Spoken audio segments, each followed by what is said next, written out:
Wow! Ang ganda ng bed niya. Ang ganda naman ng bed ng Missy ko. Oh, okay ka na dyan. Huwag ka na. Diyan ka na, nak. Oh, sus. Ah, di ba? Ang ganda na ng bed mo. Hmm.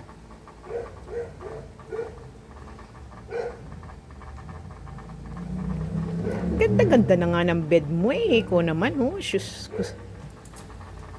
Oo, di ba? O, higa ka na dyan.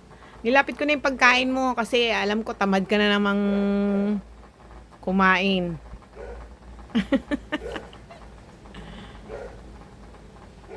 Nawa kay Missy.